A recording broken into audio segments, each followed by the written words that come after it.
വീട്ടിൽ ചെന്നപ്പം അച്ഛനൊരു ചക്ക കിട്ടി. ചക്കയുടെ സീസൺ എല്ലാം കഴിഞ്ഞിരുന്നു.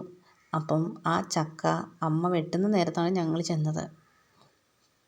ചക്കയൊക്കെ വെട്ടി അടർത്തി മാറ്റി ചകിരിനാര് കൊണ്ട് അതിൻ്റെ കറയൊക്കെ കളഞ്ഞ് അടർത്തിയെടുത്ത് മുറത്തിലോട്ടാക്കുന്നു. ഈ മുറത്തിലാക്കിയ ചക്ക എല്ലാം അച്ഛനെ ഏൽപ്പിക്കും. അച്ഛൻ അവിടെ ഇരുന്ന് അതിൻ്റെ ചകിണിയും കുരുവും ഒക്കെ വേർതിരിച്ച് അമ്മയ്ക്ക് അരിയാൻ എളുപ്പത്തിനാക്കി കൊടുക്കും.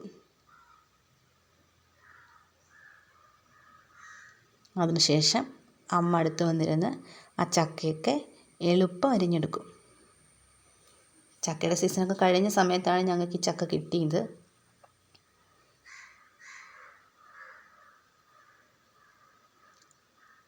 ചക്കയൊക്കെ അരിഞ്ഞെടുത്ത് അതിൻ്റെ മുകളിൽ കുറച്ച് കറിവേപ്പിലയൊക്കെ ഇട്ട് ആവി കയറ്റാൻ വെക്കുവാണ്. ആ സമയം കൊണ്ട് തേങ്ങയെ, നല്ല ജീരകം, മഞ്ഞൾപ്പൊടി, കറിവേപ്പില, ചുമന്നുള്ളി, വെളുത്തുള്ളി, കാന്താരി, മുളകല്ല കാന്താരിയാണ് എടുക്കുന്നത്, എല്ലാം എടുത്ത് വെച്ചതിന് ശേഷം ചക്ക മറ്റൊരു പാത്രത്തിലേക്ക് മാറ്റി ആവി കയറ്റാൻ വെച്ചു. ഈ ഒഴിക്കുന്ന തേങ്ങാപ്പാലാണ് തേങ്ങ ഞെരടി പാലാക്കിയത് ഒഴിച്ചാണ് വേവിക്കാൻ വെക്കുന്നത്.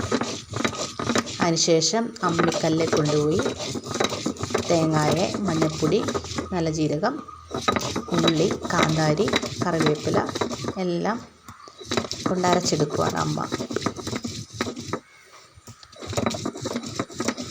മിക്സി ഇവിടെ അങ്ങനെ ഉപയോഗിക്കാറേ ഇല്ല.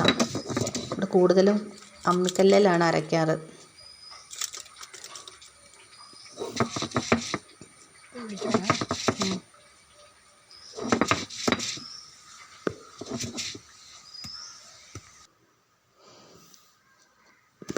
കറിവേപ്പില, ഉള്ളി ചതച്ചെടുക്കുന്നു.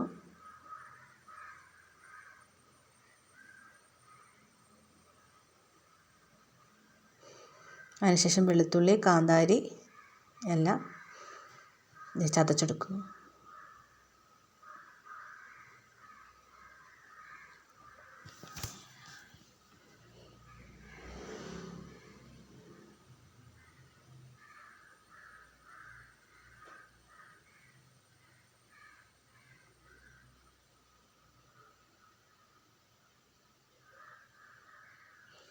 ചതച്ചെടുത്ത എല്ലാം ഒന്ന് കൈകൊണ്ട് എല്ലാം ഒന്ന് യോജിപ്പിച്ച് കൊടുക്കുക.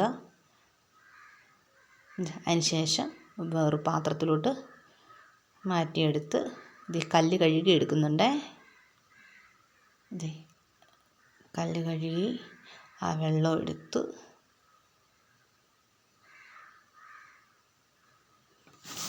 ആവി കയറിയ ചക്കയുടെ മുകളിൽ ഉപ്പുമിട്ട് അടച്ചു വെക്കാം. അതിനുശേഷം നമുക്ക് ഒരു 5-10 മിനിറ്റ് കഴിയുമ്പോഴത്തേനും ചക്ക ആയി നമുക്ക് ഇളക്കി കൊടുക്കാം. അതിനുശേഷം ഞാൻ തന്നെയാണ് ആദ്യം കഴിക്കുന്നത്.